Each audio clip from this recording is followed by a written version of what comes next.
L'histoire commence par l'apparition et la remontée à la surface de 3 corps immobiles près de la rivière Connecticut, dans l'ouest du Massachusetts, au clair de lune.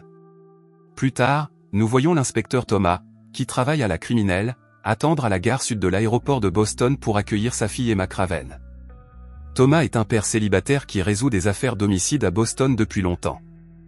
Emma, sa fille unique, a 24 ans.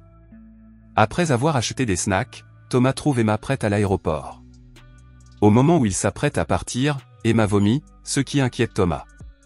Emma le rassure en lui disant qu'elle va bien et il rentre à la maison. Malgré la joie de Thomas de revoir sa fille, la santé d'Emma se détériore soudainement. À la maison, Emma et Thomas décident d'organiser un dîner agréable. Pendant que Thomas prépare le repas, Emma attend à la table. Elle saigne à nouveau du nez et se met à vomir, ce qui l'inquiète et la fait pleurer. Thomas tente de la réconforter, mais Emma demande d'urgence à voir un médecin, soupçonnant qu'elle a ingéré du poison. Alors qu'il quitte la maison pour se rendre à l'hôpital, un tireur masqué apparaît soudain, criant « Craven ». Lorsque Thomas et Emma se retournent, l'homme tire sur Emma avec un fusil, la blessant mortellement, avant de s'enfuir. Thomas tente de sauver sa fille, mais elle meurt dans ses bras. Le monde de Thomas s'écroule lorsqu'il perd Emma. On ne sait pas si l'homme masqué visait Thomas ou Emma. Le lendemain, la police se rend au domicile de Thomas, soupçonnant que quelqu'un lui voulait du mal, mais qu'il a tué sa fille par erreur. En s'essuyant le visage avec une serviette, Thomas remarque les taches de sang de sa fille. Touché par le chagrin, il garde la serviette comme un précieux souvenir d'Emma. Bouleversé par l'absence d'Emma, Thomas explore sa chambre, désireux de la retrouver. Dans sa chambre, il entend soudain le téléphone d'Emma sonner. Il répond, mais n'entend que du silence au bout du fil. Il trouve cela étrange, mais ne rappelle pas. Le lendemain matin, il retourne au poste de police, déterminé à aider à découvrir la vérité sur l'agression dont il a été victime. Il demande à l'équipe médico-légale d'extraire les numéros de téléphone d'Emma, bien que son supérieur lui ait conseillé de prendre congé. Thomas est déterminé à mener l'enquête lui-même et cherche des réponses. Il rend visite au médecin qui a pratiqué l'autopsie d'Emma et s'enquiert de la cause du décès, découvrant qu'il s'agit d'une blessure par balle. Dans le bureau du médecin légiste, Thomas demande des ciseaux pour prendre une mèche de cheveux d'Emma en souvenir. Plus tard, il disperse les cendres d'Emma sur la plage avant de rentrer chez lui et de trouver dans son sac sa carte d'identité indiquant qu'il travaille pour la société Northmore. Dans sa chambre, Thomas découvre un pistolet de calibre 45 caché dans un tiroir de chevet. Cette découverte fait naître le soupçon que quelqu'un visait peut-être Emma depuis le début. En retrouvant le numéro de série de l'arme, il l'identifie comme étant enregistré au nom de David Burnham. Convaincu que David a peut-être appelé Emma la nuit précédente, Thomas décide de lui rendre visite. Lorsqu'il arrive chez David et frappe à la porte, ce dernier se méfie et saisit un couteau. Thomas entre prudemment, mais David claque brusquement la porte sur sa main, laissant tomber l'arme. Après une brève lutte, Thomas parvient à maîtriser David. Il l'interroge et découvre qu'il est le partenaire d'Emma. Thomas demande à David pourquoi il a donné l'arme à Emma, pensant qu'elle pourrait être en danger à cause d'une personne tapie dans l'ombre. David, lui, garde le secret, déclarant qu'il est lui aussi sous surveillance. David trouve en sa possession des effets personnels d'Emma, dont les clés de la maison, qu'il lui remet avant d'inviter Thomas à partir. Se rendant compte de la réticence de David, Thomas décide de se rendre chez Emma, tout en se demandant pourquoi elle porte une arme. À l'intérieur de la maison d'Emma, Thomas tombe sur un compteur Geiger, un appareil utilisé pour détecter les radiations. Après une enquête plus approfondie, Thomas découvre qu'une mèche de cheveux d'Emma est radioactive. Pendant ce temps, un homme nommé Darius Jedberg reçoit des informations de sa source impliquant Northmore dans la production illicite d'armes nucléaires supervisée par un individu nommé Jack. Emma semble être tombée sur cette révélation accablante et envisage de révéler la vérité. Contrairement à la théorie de la police selon laquelle la mort d'Emma serait liée à une vendetta contre son père, la vérité semble plus complexe. Il s'avère qu'Emma a découvert la production clandestine d'armes nucléaires par Northmore, à partir de matériaux étrangers, dans le centre de recherche et de développement dirigé par Jack, sous contrat avec le gouvernement américain. Les armes devaient être associées à d'autres pays si les États-Unis voulaient les utiliser comme bombes sales, et Northmore a peut-être orchestré la mort d'Emma pour faire croire que le tueur visait Thompson. Après avoir découvert cela, Thomas décide d'appeler les numéros trouvés dans le téléphone d'Emma dans l'espoir de trouver d'autres indices. Il découvre le numéro de Melissa Conway et la contacte. Thomas demande à Melissa, qui était l'amie et la collègue d'Emma, de le rencontrer. D'abord hésitante, Melissa accepte après avoir appris la disparition tragique d'Emma. Elle promet de contacter Thomas pour organiser leur rencontre le lendemain. Thomas rencontre alors Jack et le confronte. Jack insiste sur le fait que Northmore n'est pas impliqué dans des activités illégales, puisqu'il ne faisait que des recherches approuvées par le gouvernement. Thomas brûle les vêtements d'Emma Craven dans son jardin, quand il sent soudain une présence derrière lui. Thomas saisit rapidement son arme et se retourne pour voir Darius Jedberg, un consultant britannique, assis dans son jardin. Darius lui révèle que son travail consiste à empêcher la divulgation des informations concernant Emma et à régler tous les problèmes, y compris celui de son père. Darius révèle à Thomas que sa fille était impliquée dans des activités terroristes. Darius montre à Thomas des photos de 3 personnes décédées, dont les corps ont été montrés au début du film. Il affirme que ces 3 personnes ont tenté d'infiltrer Northmore pour recueillir des informations sur leurs activités illicites. Darius affirme que les 3 personnes sont mortes en tentant de s'échapper, ce qui laisse supposer qu'il se passe quelque chose de louche à Northmore. Jedburgh informe Thomas que l'ordinateur d'Emma a disparu de sa maison.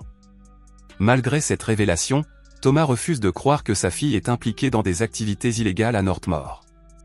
Darius révéla alors qu'Emma avait accompagné ces 3 individus pour voler des informations sur Northmore, mais qu'elle avait réussi à s'enfuir avant qu'ils ne l'attrapent. Soudain, Thomas réalise ce qu'Emma avait essayé de lui dire avant sa mort prématurée. Darius, qui s'était pris d'affection pour Thomas, le quitta pour mener sa propre enquête. Le lendemain, Thomas rend visite à David, le petit ami d'Emma, et s'enquiert de l'implication possible d'Emma avec ces personnes. David révèle à Thomas qu'Emma était une activiste qui avait dénoncé les activités illégales de Northmore au gouvernement et avait même écrit au sénateur Jim Pine. Il explique qu'Emma était déterminée à dénoncer les méfaits de Northmore. David précise également qu'Emma n'a pas été exposée à des radiations lors de ses recherches à Northmore. Par la suite, Thomas a rendu l'arme à David. Le lendemain, David est découvert mort d'une balle dans la tête. Pendant ce temps, une forte amitié se développe entre Thomas et Darius. Ce dernier lui fait part de sa conviction que les amis d'Emma ont été exposés d'une manière ou d'une autre à des radiations et il est déterminé à découvrir la vérité sur cette situation. Plus tard, Thomas rend visite à Monsieur Sanderman, un avocat à qui Emma Craven avait fait des confidences sur Northmore avant sa mort. Cependant, comme Sanderman est le représentant légal de la compagnie, il nie toute implication dans la dissimulation de la vérité. Lorsque Thomas l'interroge, Sanderman rejette fermement les accusations.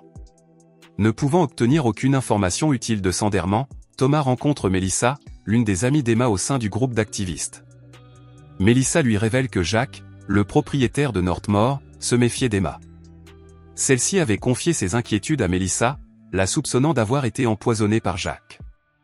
Melissa, hésitant à révéler d'autres détails en raison du danger pour sa vie, remet une enveloppe à Thomas avant de partir. Tragiquement, Melissa est renversée par une voiture dans ce qui semble être un acte délibéré orchestré par Jack. Thomas reconnaît la voiture à sa présence près de Northmore, la reliant ainsi au plan de Jack. La voiture menace d'écraser Thomas, mais ce dernier utilise son arme pour tirer sur le conducteur, ce qui fait plonger la voiture dans une rivière. Thomas emmène Melissa à l'hôpital, où elle perd une jambe à cause de l'accident. Dans l'enveloppe remise par Melissa, Thomas découvre un CD qui, lorsqu'il est écouté, révèle une vidéo de sa fille discutant de la production illégale d'armes nucléaires. Cette révélation clarifie le mobile du meurtre de sa fille. Après avoir suivi plusieurs pistes et mené une enquête approfondie, Thomas apprend de Melissa, qui a failli être tuée par un agent de Northmore, que Jack a ordonné le meurtre d'Emma Craven et des autres activistes qui travaillaient à dénoncer Northmore. En examinant le réfrigérateur d'Emma à l'aide d'un compteur Geiger, Thomas détermine que son lait est radioactif, ce qui indique qu'elle a été empoisonnée avec ce produit. Plus tard, Thomas confronte le sénateur Jim Pine, qu'Emma avait déjà informé de sa connaissance de l'affaire. Thomas exige une enquête en bonne et due forme et s'en va. Plus tard, alors qu'il est chez lui, Thomas reçoit la visite de son partenaire, Bill. Soudain, des agents de Northmore font irruption dans la maison, rendent Bill inconscient et enlèvent Thomas. Il se réveille enchaîné à une civière dans une pièce ressemblant à une prison, mais parvient à s'échapper. De retour chez lui, Thomas commence à se sentir violemment malade. Il réalise qu'il a été empoisonné par les radiations des agents de Northmore. Désireux de se venger et à court de temps, il prend son arme et poursuit Jack Benny. Chez Jack, Thomas oblige un agent des Northmore à révéler le véritable assassin de sa fille. Après avoir abattu l'agent et blessé Jack lors d'une fusillade, Thomas fait avaler du lait empoisonné à Jack. Lorsque Jack trouve l'antidote, Thomas le tue, admettant que Jacques mérite son sort. Darius, atteint d'une nouvelle maladie grave, rencontre le sénateur et les 2 conseillers politiques qui l'ont engagé pour gérer Thomas. Leur objectif est de donner au public une image positive de l'incident de Northmoor, en présentant Emma comme une terroriste qui a empoisonné son propre père. Darius propose un plan consistant à organiser une tentative d'assassinat du sénateur pour détourner l'attention des médias de la mort de Jacques. Le groupe apprécie l'idée et la soutient, mais leur joie est de courte durée car Darius révèle qu'il est en fait dans le camp opposé. Dans un revirement surprenant, Darius tue à la fois les conseillers et le sénateur. Un jeune policier nerveux entre Darius, le tenant en joue, lui demande s'il a des enfants. Lorsque le policier répond par l'affirmative, Darius baisse son arme, ce qui permet au policier de lui tirer dessus mortellement. Darius n'avait pas d'enfant et ne voulait pas aliéner un père de ses enfants, il a donc laissé l'agent le tuer. Alors que Thomas est sur son lit de mort à l'hôpital, Emma entre dans sa chambre, s'approche de lui et lui murmure quelque chose. Thomas meurt de ses blessures et de l'exposition aux radiations, tandis qu'un jeune journaliste de la chaîne de télévision locale, qu'il avait récemment interviewé, reçoit une lettre contenant des DVD enregistrés par Emma Craven qui révèle la conspiration, menant à la chute de Northmoor. Dans ces derniers instants, l'esprit d'Emma réconforte Thomas. L'histoire se termine avec Thomas et Emma quittant l'hôpital ensemble, main dans la main, marchant dans le couloir vers une lumière blanche éclatante.